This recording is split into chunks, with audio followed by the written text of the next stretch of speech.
You're joking around with a friend when suddenly the joking becomes teasing and your friend is all of a sudden offended. Things have officially gotten weird.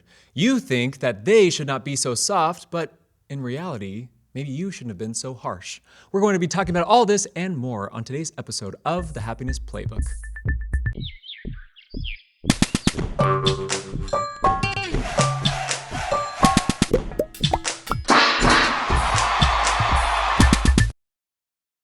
Hello and welcome to the Happiness Playbook. I am your host and play theory coach, Michael Anderson. Today I'll be commenting on life through the paradigm of play theory, a mindset consisting of 4 principles: be present, let go and play, accept and build, and look outward. These principles have been practiced in our community for over 20 years, and I've been practicing them for 14 years. And if you live these principles in your life, you will find your way to lifelong joy, because happiness is a skill, and skills take practice. Thank you so much for joining us today, and thank you in advance for liking and subscribing, which reminds me about our comments. Awesome episode, Michael. I love you this. Such a good reminder, especially with the holidays approaching. Put down the politics and share love. Play theory is such a blessing to have in my life. Subscribed. Merci, Lauren, for the notification. Looking forward to future videos, especially one in particular. Subscribed. Subscribe. Subscribe. Subscribe. Subscribe. Subscribe. Subscribe. Subscribe. Subscribe. Glad you're back. Subscribe. Subscribe. Subscribe. Subscribe. Subscribe. Subscribe. Subscribe. Subscribe. Subscribe. Subscribe. Subscribe. Subscribed. Subscribed. Have subscribed. I owe it all to Meg. Meg is awesome. Meg is the best. I love Meg. I love Meg. I love my sister, Lauren. Pop. Lauren. Love. Lauren. More love. Lauren Hart. Lauren. Lauren. Here for Meg. Lauren. Meg. Meg. Thomas showed this to me. Meg is the GOAT. I would have subscribed because this is a great podcast, but thanks to Meg for the reminder. Subscribed. Thanks to Meg for letting me know the YouTube version of my favorite podcast exists. If you would like a chance to be showcased on the Happiness Playbook, please take a moment to go down below and comment on your experiences, especially how you did at exercising the play theory principles throughout the week. We would love that, and it will serve somebody else. And there's a very good chance that I will read your comment because I have read 100% of the comments thus far. Thank you so much for that. And let's get into our team huddle. Last week, I gave you the challenge to seek at least one opportunity to look outward for someone else instead of looking inward. I hope that went well for you, and if it did, and if you had an experience, please still take a moment to go in the comments and leave that comment for me, because that can benefit all of us. And we're all working together to see how we can better reach out in the community, so I'd love for you to give your comment there. And this week, we're actually going to be reviewing all of the play theory principles, because we just got to look outward, which was last week, and once again, all the principles are: be present, let go and play, accept and build, and look outward. So we went through all of those. I wanted to do a general review because our topic today is actually about play, generally speaking. And so we are actually going to review all the principles and see them as how they are indicators for play. What I wanted to start with here, and we're still kind of in our team huddle here, is I wanted to just think about for a second, why did we even make this podcast? Why do we have the Happiness Playbook? And I wanted to tell you a little bit more of the idea behind all of this. It's not necessarily just about getting big. That's just about expanding influence, right? We want to reach more people because we believe that these principles actually can help people have happier outcomes in their life and spread positivity in the world. And we'll talk about that a little bit today. We'll talk about how inflammatory, especially a lot of things, things I watch, the things you watch, are every day that we are looking at on YouTube or we're listening to on our podcast. And, we kind of talked last week a little bit about politics. Doesn't matter which side, politics is inflammatory. Yay, congratulations. We all learned politics is inflammatory. So what we plan to do here with the Happiness Playbook is we hope it encourages you to look outward. And kind of like what we talked about last week, when in the world you're told just to take care of yourself. So that's one of our big things. We also want to help you deal with circumstances, because circumstances don't make you happy. What do I mean by this? Do you believe that every millionaire is happy? Now, think about that. We don't usually think about, we think about ourselves, like if you had $1 million today, would you be happy? I probably would think it'd be a good day. You'd probably have a very good day. You'd probably be very happy for a day. Maybe for a couple days. maybe for the rest of your life. But the truth is, not every millionaire is happy. So having $1 million isn't an indicator for happiness. And there's all sorts of stuff online about this. I was looking at these studies today, and I actually want to look a little bit more into it. I was going to be like, I'm going to pull up a chart that says millionaires aren't happy, but I'm seeing a lot of mixed results. In fact, there's some studies that say the richer you get, the less happy you are. There were like some like that, and then there were some that said that the richer you get, the happier you are. So I'm sure they're applying to different people. There's certain people paying for these studies. But I think we can all agree that not every millionaire is happy because they have $1 million. In fact, there has been some stuff that I've listened to in the past that have talked about how certain millionaires were not happy and they had to find happiness once they got all that money. There's even some that are really stressed because they spent all their life saving to get that $1 million, and so they don't know really how to spend it or how to have fun with it, or and they just end up kind of still being unhappy, right?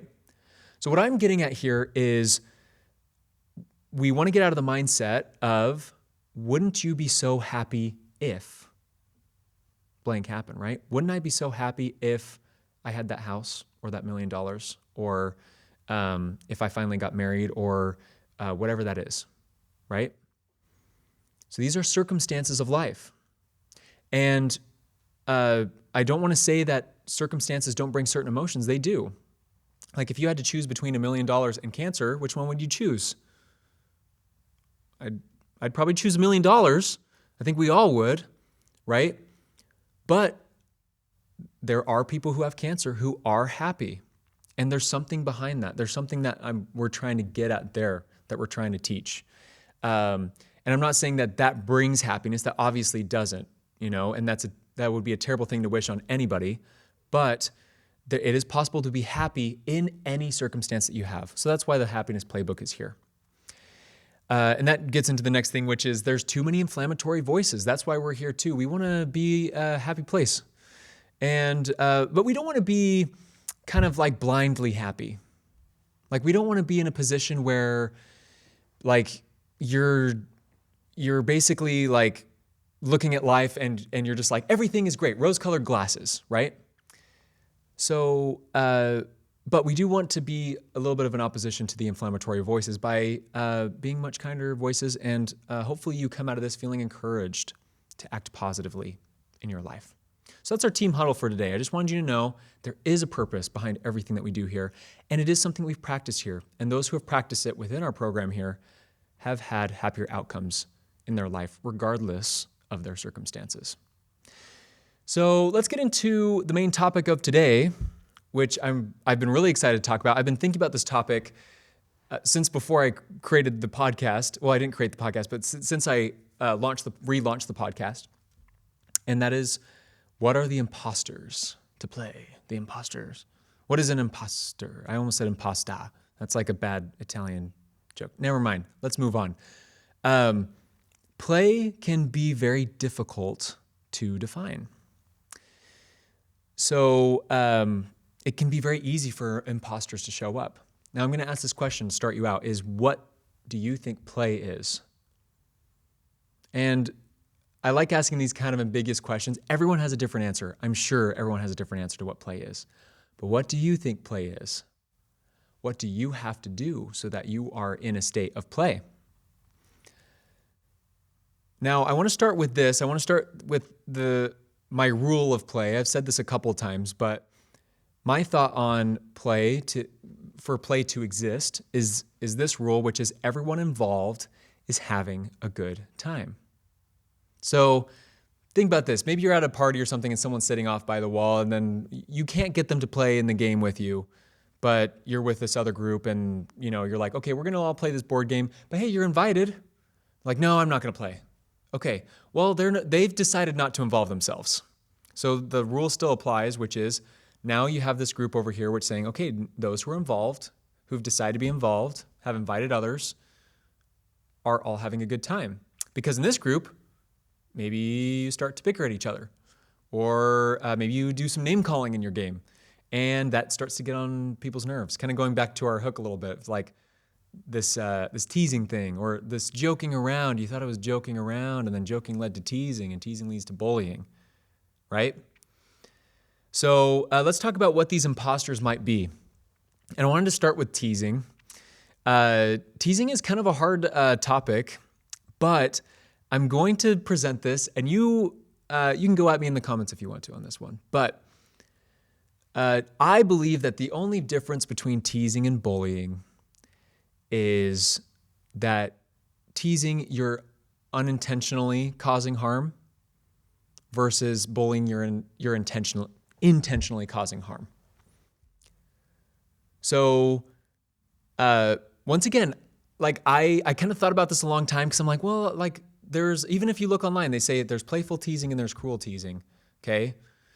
I think either way, we should be very careful, because who of you are thinking right now, I'd really like someone to tease me right now? Does anyone out there really just want to be teased?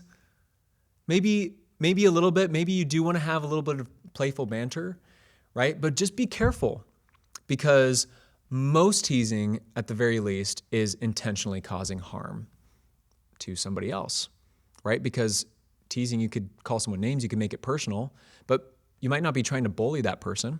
I talked about this with, about my brother recently, who we teased each other growing up all the time, and then we created these barriers between us. So let me know what you think teasing is. I'm going to come out the gate strong on that one. But that's the next one, is bullying. So bullying is an imposter to play. Teasing is an imposter, and bullying is an imposter. And when I talk about this in imposters to play, going into it, you're really thinking, I'm going to have a fun time doing this. So this is play. So bullying is an imposter, which means that you're intentionally going out of your way to cause somebody harm. Now, that's kind of nasty, but it's true. You think that you're in a state of play, and I think in reality you're not. You might have got some kind of a thrill out of doing that, but at the end of the day, are you hurting for some reason that you need to get a thrill that way out of hurting somebody else? The truth is, you going out and bullying somebody doesn't do any good for you. And so it's an imposter to play. And eventually that wears off, that thrill wears off. You think you have to go bigger and bigger on the bullying, or, you eventually get tired and you don't have many friends, because the more you bully, you're just shrinking your network of people.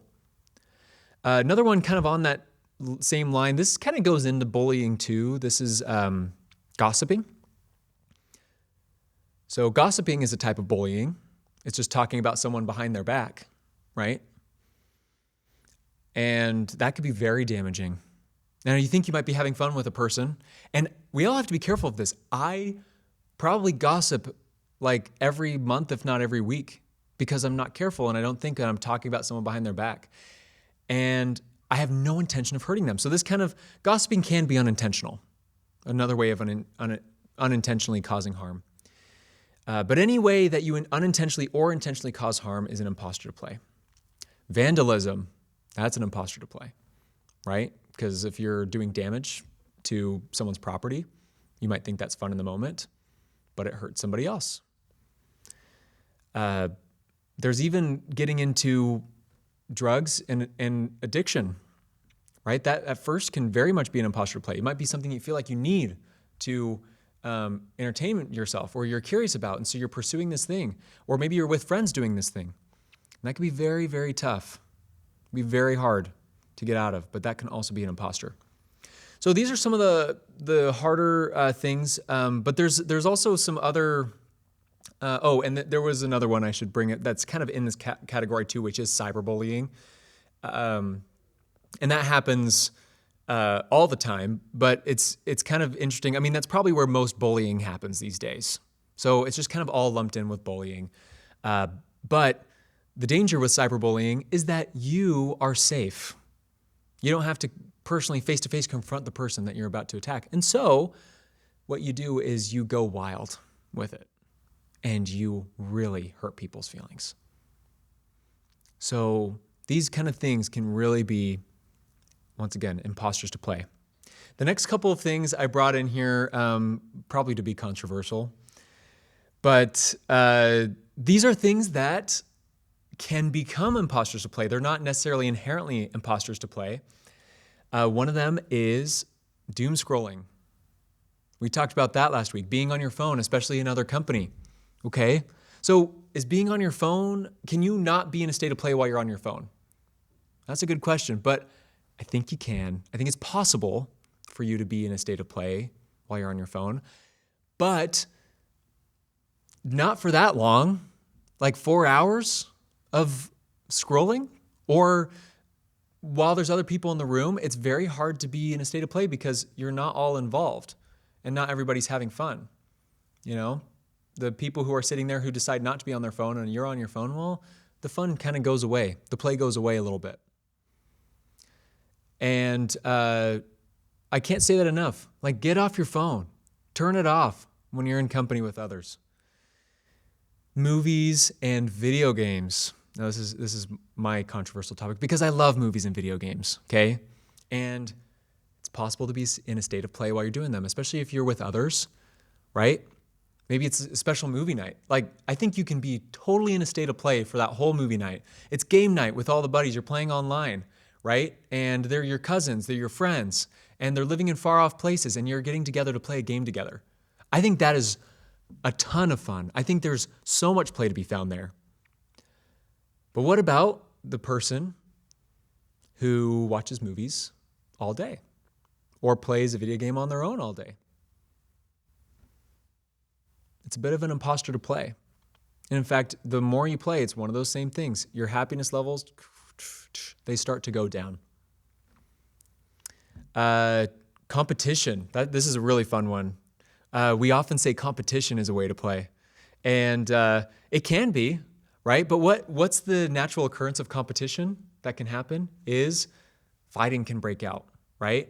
Or the experience of great loss in that competition. And I'm not the kind of person who says, like, when you're playing board games, everyone should have a chance to win. I'm not saying that. And I'm not saying, like, that's how sports teams should go. I'm just saying that if you get too involved in the competition and if you think that that's where the play comes from, you'll find that it doesn't. The play often comes from being involved in what's around the competition, right? I often, when I watch a sports team play, I almost want to stand up and cheer when I see one of the players like lifting a player from the other team, or giving them a high five or pat on the back or something like that. Or after the game is all done, they shake their hand and they're like, "Hey, we lost, but you won and you deserved it." That is a state of play. And that's really cool. That kind of goes into let go and play a little bit. Physical fighting. You ever just want to wrestle somebody? Okay, this is the one where we all just, every now and then, you just want to wrestle someone, or you want to have a tickle fight or something like that. There could be some fun play in there. I think we call that risky play. And it helps us establish boundaries. It's a really fun thing to do. But physical fighting can also turn into violent activities that are not play, right? Someone could get really hurt. So once again, that's something that can turn into an imposter to play. Here's just kind of a random one I'm going to throw out there is vacationing. That can also turn into an imposter to play because of the idea that one day I'll be able to go on this massive, wonderful vacation, right? And it's going to be the best thing ever, and it's going to change my life. Well, then you come home from that vacation and you think back on that vacation. Maybe it gives you good memories and things like that. But once again, you're in the mindset of one day I will have something that I don't have now. And that's going to get into how we define play or how we find play and understand it in the world, because we first have to be present in the moment. And oftentimes we think that destroying something or putting someone down, destroying somebody else is going to put us into a state of play. It does not. It will never put you in a state of play, destroying yourself, destroying others, or destroying property of something else. It's just hurt. Hurt does not bring play. I want to read this quote for you since I've just been talking a bunch, but this comes from Susan Lin. She's an American writer and psychologist, and I looked at a bunch of her stuff, and she's pretty cool. She had this book about like a campaign against, taking or a campaign for taking ads out of our children's growing up experience. I think that had to do with TV and stuff. But she had this really cool life focused on this. This is what she says about play. She says, play is the foundation of learning, creativity, self-expression, and constructive problem solving. It's how children wrestle with life to make it meaningful. It's all about building up. Every single one of those things you think, build, build, build, build, build. So how do we identify play? It's through the play theory principles. There's always the play theory principles that you can see happening in any of these moments. So if you're in a moment and you see that someone is being present, they're engaging with you and others, then there's a good chance that play is happening or about to happen. And this is cool, even in the work environment. If people are engaging with each other, they're having fun because we love being social, especially with those we really connect with. Let go and play, letting go of something, whatever that thing is that's stopping you from play, and you see someone else doing that too, right? I'm uncomfortable being in front of a camera sometimes, and here I am. But as I've gone along, I've really had fun with today's podcast. Accept and build.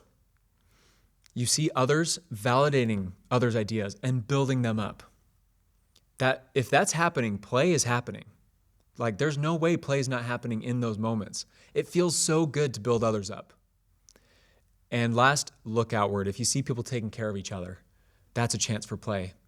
In fact, I want to share something on that. One of the ways that I have always dealt with difficult experiences in my life is, especially with my family, is we try to find ways to joke with each other. And so we find a way to play. Usually my older brother and I, we will play a video game together. Like when we had a really hard loss, we say, let's get on, let's play. And sometimes we talk about what happened and sometimes we don't. But it's not about that. It's about us being together and engaging in play. And if anyone had a hard time, we lift them up, and usually there's some positive experience that comes out of that. So that's how we identify play. And this week, I just like to encourage you to identify play somehow. I want you to leave that in the comments. I want you to say, I was present in this way. I let go and play in this way. I accepted and built it in this way. And I looked outward for somebody in this way. That's my challenge to you this week. And please comment on your experience below. And once again, thank you all for subscribing. We're getting some more subscribers here this week, and that is so wonderful. I love having you here. I love each and every one of you taking your time to do that. And until we see you next week, remember that happiness is a skill, and skills take practice. See you next time.